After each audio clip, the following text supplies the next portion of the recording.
ছাত্রছাত্রীরা তোমরা কেমন আছো? আশা করি পরম করুণাময় সৃষ্টিকর্তা কৃপায় সবাই ভালো থাকো এবং ভালো আছো।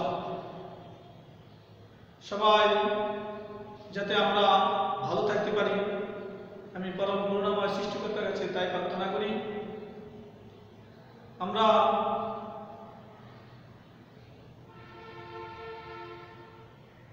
দীর্ঘদিন যাবৎ বিভিন্ন স্কুলের পরীক্ষা অ্যাসাইনমেন্টের সাথে বর্তমানে যুক্ত আছি। এখন আমরা অ্যাসাইনমেন্ট আমাদের ডিসেম্বর মাস পর্যন্ত চলবে। আমরা আশা করব যে তোমরা সবাই মনোযোগ সহকারে এবং নিয়মিতভাবে বিদ্যালয়ের অ্যাসাইনমেন্টগুলো জমা দিবে। এখন আমি তোমাদেরকে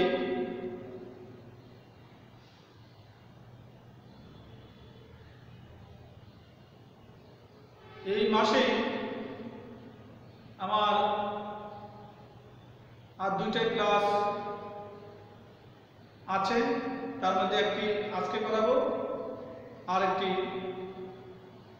একটা শনিবারে একটা সোমবারে 28 তারিখ এবং 30 তারিখ। আশা করি সবাই ক্লাসগুলো মনোযোগ সহকারে দেখবে। আমাদের আজকের বিষয় সাধারণ গণিত ষষ্ঠ শ্রেণী, সাধারণ গণিত ষষ্ঠ শ্রেণী অধ্যায় 8 তথ্য ও উপাত্ত। তথ্য ও উপাত্ত, তথ্য এবং উপাত্ত কি এগুলো আমরা বিশেষ এবং সাধারণ জ্ঞানের উপরে বহু নির্বাচনী প্রশ্নের উপরে আলোচনা করেছিলাম। আশা করি সবাই মনোযোগ সহকারে ওই ক্লাসগুলো করেছো। আজকে তোমাদেরকে একটি সৃজনশীল করাবো, খুব মনোযোগ সহকারে দেখো। প্রথম প্রশ্নটা হলো কোন বিদ্যালয়ের ষষ্ঠ শ্রেণীর 20 জন শিক্ষার্থীর ইংরেজি বিষয়ে প্রাপ্ত নম্বর নিচে দেওয়া হলো। অর্থাৎ একটি বিদ্যালয়ে ইংরেজি বিষয়ে 20 জন ছাত্র 70, 60, 71, 60, 80, 78, 90, 75, 80, 92, 80, 90, 95, 90, 85, 90, 78, 75, 90, 85। ক উপাত্তগুলোর পরিসর নির্ণয় করো। উপাত্তগুলোর পরিসর নির্ণয় করতে বলছে। গ নম্বরে উপাত্তগুলোর গড় নির্ণয় করো। উপাত্তগুলোর গড় নির্ণয় করতে বলছে। গ উপাত্তগুলোর সাহায্যে মধ্য উপযোজক নির্ণয় করো। পরিসংখ্যান ষষ্ঠ শ্রেণীর ছাত্রদের জন্য একটি নতুন। ষষ্ঠ শ্রেণী পঞ্চম শ্রেণীতে যে পরিসংখ্যান ছিল সেটা ছিল একটু ব্যতিক্রম। আমরা ষষ্ঠ শ্রেণীতে যে পরিসংখ্যানগুলো এগুলো একটু ভালোভাবে খেয়াল করো, তাহলে তোমরা বুঝতে পারবে, যেহেতু তোমাদের জীবনের জন্য এই পরিসংখ্যানটা নতুন। ক সমাধান।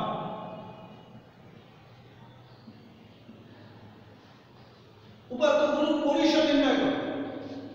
পরিসর, এখন পরিসর নির্ণয় করতে গেলে আমাদের প্রথমে বের করতে হবে সর্বোচ্চ সংখ্যা। এখানে উপাত্তগুলো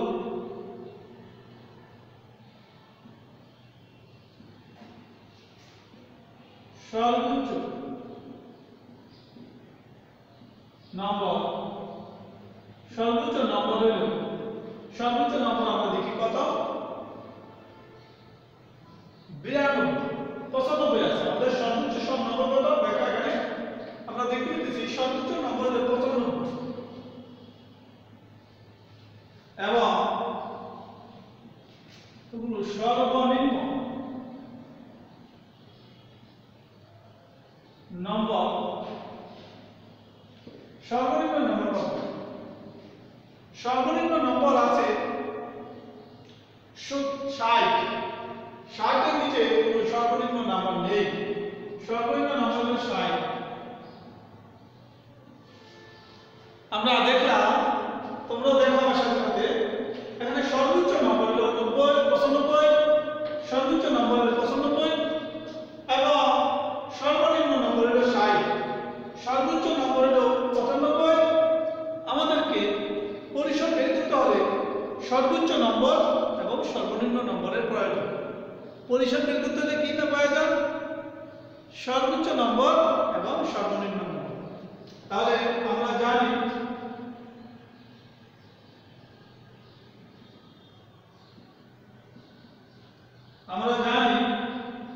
পরিসর সর্বোচ্চ নম্বর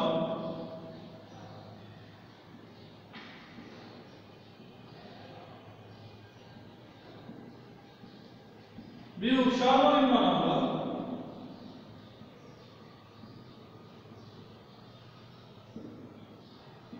যোগ 1। তাহলে সূত্রটা কি? পরিসর সর্বোচ্চ নম্বর বিয়োগ সর্বনিম্ন নম্বর যোগ 1। পরিসর সমান সর্বোচ্চ নম্বর বিয়োগ সর্বনিম্ন নম্বর যোগ 1। সর্বোচ্চ নম্বর কত? সর্বোচ্চ নম্বর হলো 95, এই যে আমাদের আছে 95, এবং সর্বনিম্ন নম্বর হলো 60 যোগ 1 5 3 যোগ 1 37। তাহলে আমরা দেখো 37। আমরা একটু খেয়াল করি সমাধান। এখানে উপাত্তগুলোর সর্বোচ্চ নম্বর 95 এবং উপাত্তগুলোর সর্বনিম্ন নম্বর 60। আমরা জানি পরিসর সমান সর্বোচ্চ নম্বর বিয়োগ সর্বনিম্ন নম্বর যোগ 1। সর্বোচ্চ নম্বর 95 বিয়োগ 60, সর্বনিম্ন নম্বর 60। 95 থেকে 60 বিয়োগ করলে 35 যোগ 1 37। তাহলে আমাদের পরিসর বের হলো 37। আশা করি সবাই আমরা বুঝতে পেরেছেন। সবাই একটু ভালোভাবে খেয়াল করো, কারণ আমাদের প্রথম প্রশ্নটা চেয়েছে উপাত্তগুলোর পরিসর নির্ণয় করতে। প্রথমে আমাদের বলেছে উপাত্তগুলোর পরিসর নির্ণয় করতে। তোমরা একটু খেয়াল করো ভালো করে।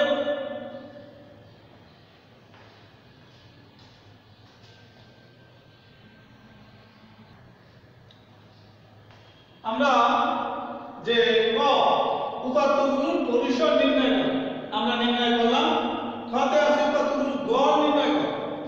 আমাদের বলছে খতে উপাত্তগুলোর গড় নির্ণয় করতে হবে। উপাত্তগুলোর গড় নির্ণয় করতে বলছে। তাহলে খ সমান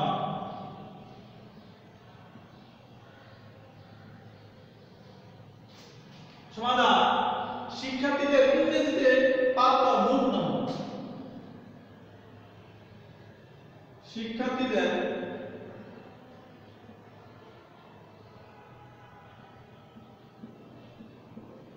ইংরেজিতে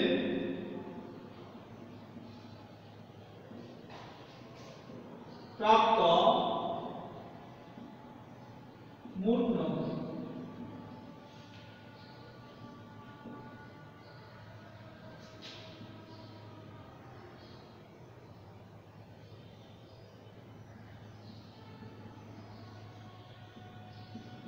একাত্তর যোগ 60 যোগ 80 যোগ 78 যোগ 90 যোগ 75 যোগ 80 যোগ 92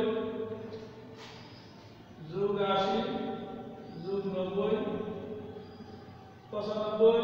যোগ 90 যোগ 85 যোগ 90 যোগ 78 যোগ 75 যোগ 90 যোগ 85। শিক্ষার্থীদের ইংরেজিতে প্রাপ্ত মোট নম্বর। শিক্ষার্থীদের প্রাপ্ত মোট নম্বর কত? যোগ করলে হবে কত? যোগ করলে কত হবে? সবাই একটু খেয়াল করো।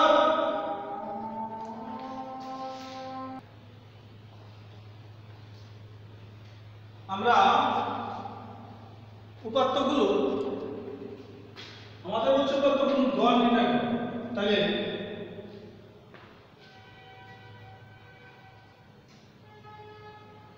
সমাধান শিক্ষার্থীদের ইংরেজিতে প্রাপ্ত মোট নম্বর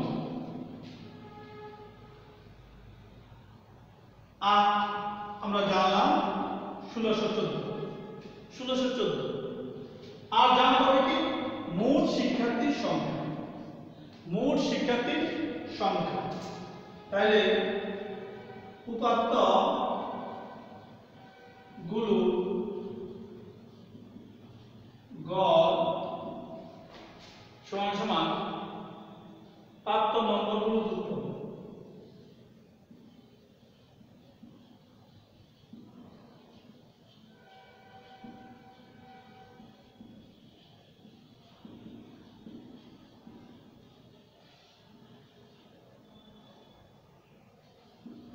মোট শিক্ষার্থী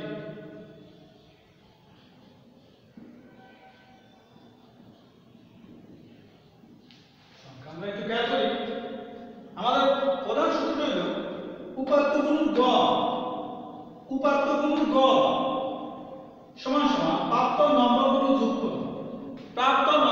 যোগ করো মোট শিক্ষার্থীর সংখ্যা উপাত্তগুলোর গড় প্রাপ্ত নম্বরগুলো যোগ করো প্রাপ্ত নম্বরগুলো যোগ করে আমরা জানি 1614 আর মোট শিক্ষার্থীর সংখ্যা হলো 20 জন।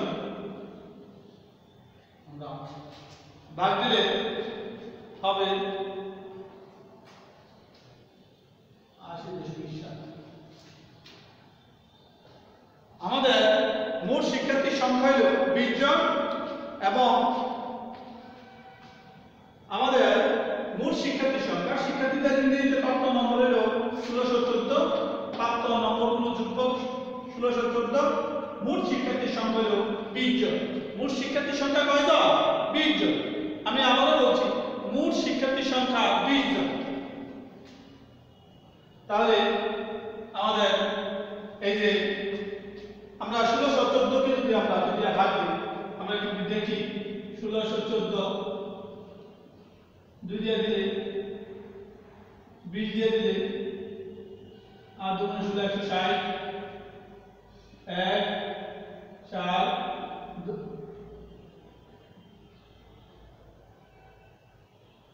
কিন্তু ভাগদান 80.0 আমরা একটু খেয়াল করো 140 80.70 আমরা আবারও বলছি 6 নম্বরটা আসছে উপাত্তগুলোর গড় নির্ণয় করতে গেলে আমরা জানি উপাত্তগুলোর গড় সমান প্রাপ্ত নম্বরগুলো যোগফল মোট শিক্ষার্থীর সংখ্যা প্রাপ্ত নম্বরগুলো যোগফল মোট শিক্ষার্থীর সংখ্যা প্রাপ্ত নম্বরগুলো যোগফল হলো 1614 মোট শিক্ষার্থীর সংখ্যা 20 1614 কে 20 দেওয়া হলে 80.7 উত্তর 80.7। আশা করি সবাই বুঝতে পেরেছো। সবাই আমরা একটু ভালো করে দেখো।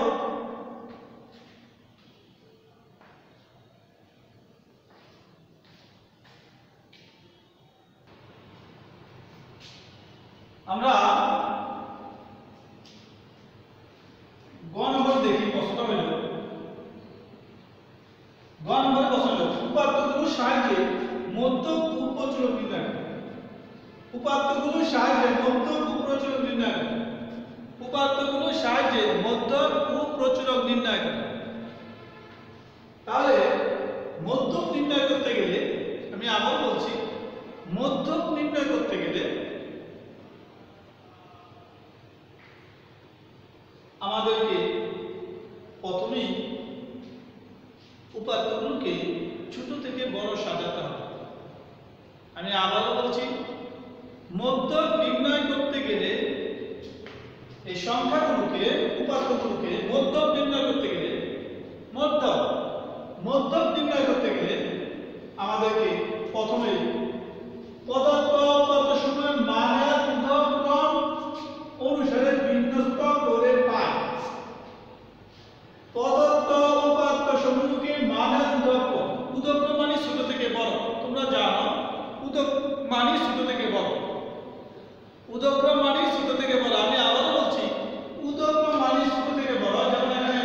60 আছে দুইটা 60 লেখা, তারপরে হলো 70, 70 আছে 70, তারপরে 71, 70, 71, তারপরে হলো 75, 75 এর মধ্যে আছে দুইটা, তারপর আছে 78, 78, 78, তারপরে 80,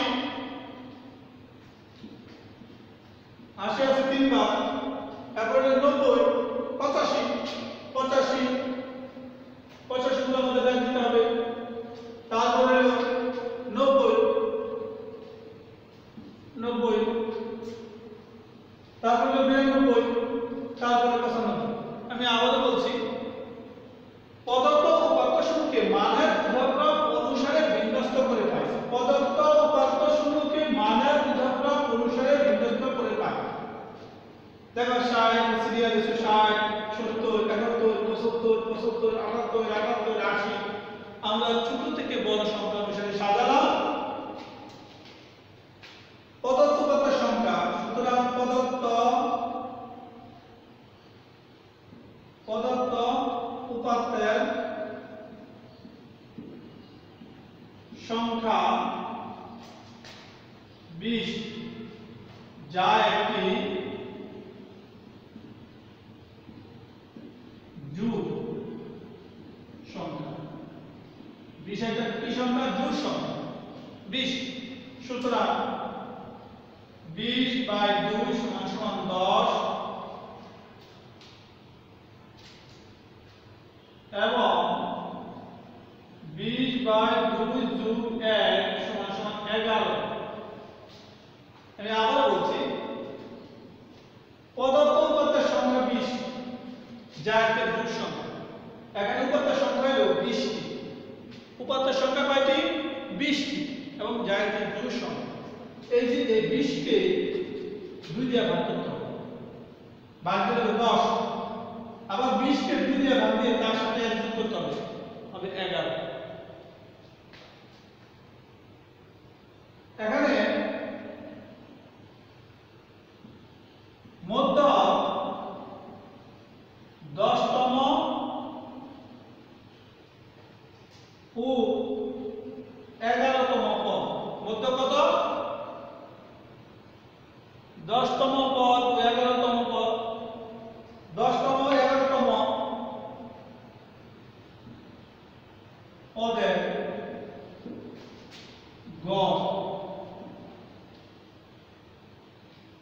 এখানে মধ্য 10তম 11তম পদের গড়, 10তম ও 11তম পদের গড়। এখানে মধ্য কত? 10তম ও 11তম পদের গড়, যা আমরা এভাবে লিখতে হবে। 10তম, এখানে 10তম 11তম পদের গড় হলো মধ্য। সবাই একটু খেয়াল করো মধ্যটা কি। আমাদের প্রদত্ত উপাত্তের সংখ্যা 20, যা একটি জোড় সংখ্যা। যা একটা কি সংখ্যা? জোড় সংখ্যা। 20 এর 2 দিয়ে ভাগ করেছি 10, এবং 20 কে 2 দিয়ে ভাগ করে যোগ 1 11। এখানে 10তম ও 11তম পদের গড় হলো 10তম এবং 11তম পদ। আমি আবারও বলছি, এখানে দেখো আমরা আগেই বলছি, কোন বিদ্যালয়ের ষষ্ঠ শ্রেণী 20 জন শিক্ষার্থী। কয়জন শিক্ষার্থী? 20 জন শিক্ষার্থী। খুব ইম্পর্টেন্ট এই কথাটা, এই মধ্য বের করার জন্য অনেক গুরুত্বপূর্ণ। পদার্থ উপাত্তের সংখ্যা 20, যা একটি জোড় সংখ্যা। এখানে 20/2 = 10 এবং 20/2 + 1 = 11। এই 10 এবং 11তম যদি জোড় হয়, তাহলে 10 এবং 11তম পদের যোগফল আমরা একটু দেখি। মধ্যকের সূত্রটা এখন দেখব আমরা। এটা খেয়াল রাখবা, মধ্য সমান 10তম ও 11তম পদের যোগফল নিচে হবে 2। 10তম ও 11তম পদের যোগফল, মধ্যকের সূত্র হলো 10তম ও 11তম পদের যোগফল। 10তম ও 11তম পদের যোগফল। 10তম পদ কত? এই যে দেখো 10 নম্বরটা কোথায় থেকে আঁকো 1 2 3 4 5 6 7 8 9 10 11 আমার দরকার হলো 10তম 11তম পদ তাহলে মধ্যক নির্ণয় করতে আমি আবারও বলছি মধ্যক নির্ণয় করতে অবশ্যই আমাদেরকে উদ্ধক্রম অনুসারে সাজাতে হবে আমি আবারও বলি মধ্যক নির্ণয় করতে অবশ্যই আমাদেরকে ছোট থেকে বড় আকারে কি করতে হবে সাজাতে হবে তাহলে আমাদের মধ্যক সমান 10তম ও 11তম পদের যোগফল 10তম ও 11তম পদের যোগফল 10তম পদ কত আছে 10তম পদ হলো 80 এই যে খেয়াল করো সবাই এই যে 80 11তম পদ কত আছে যোগফল বলছে 80 এই যে 80 আমরা দেখলাম 10তম 11তম পদের যোগফল 10তম ও 11তম পদের যোগফল 10তম পদ 1 2 3 4 5 6 7 8 9 10 11 10তম এবং 11তম পদের যোগফল বাই 2 160 বাই 2 80 আশা করি সবাই বুঝতে পেরেছো আমরা খুব সহজে মধ্যক নির্ণয় করলাম আমরা খুব সহজে মধ্যক নির্ণয় করলাম তোমরা পরে একটু দেখো